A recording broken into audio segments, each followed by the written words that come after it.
I'm gonna make some minestrone soup. It's perfect for a cold day when you want something to warm you up and be hearty.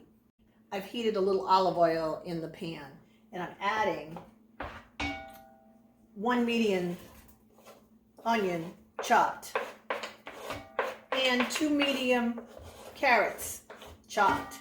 These are chopped into bite-sized pieces.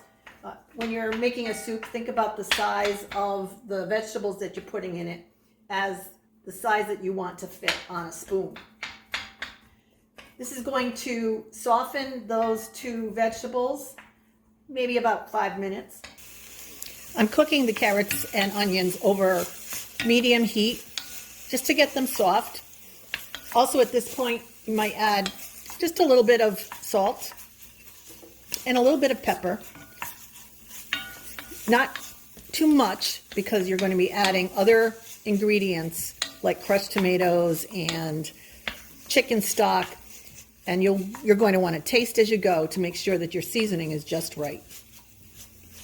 The carrots and onion have softened, so now I'm adding garlic.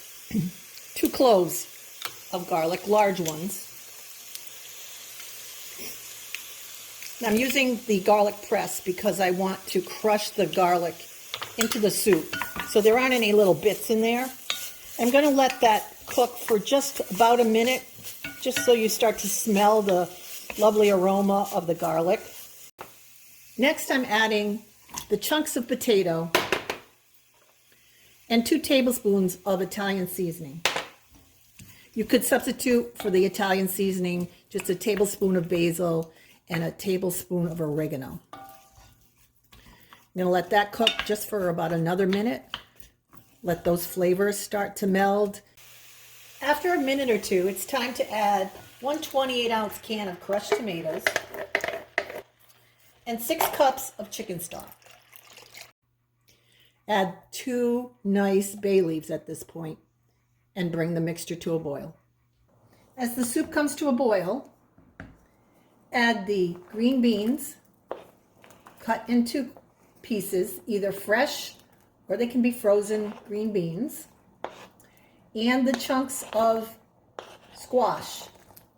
This is a medium zucchini cut into chunks.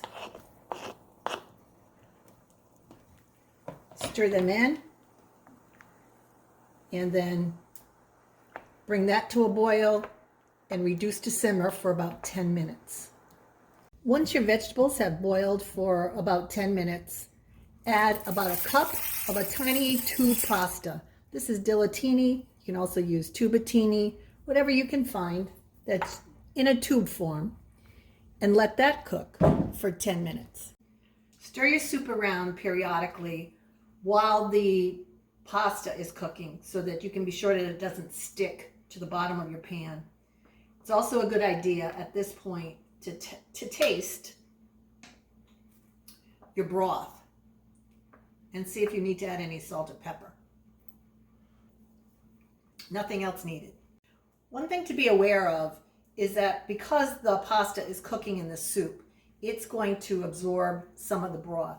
You may want to add a cup of water at the end of the soup, or keep some chicken broth or stock on hand and add that, just so that your soup doesn't get too thick.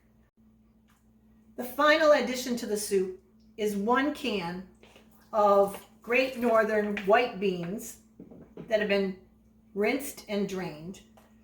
And I like to add them at the very end so that they warm through but they don't get mushy. And then just let it simmer. Taste again. Make sure that it's just the right amount of seasoning, and then you'll be ready to serve. Sprinkle your soup with fresh chopped parsley and serve with a generous helping of grated Parmesan cheese. Oh, so delicious.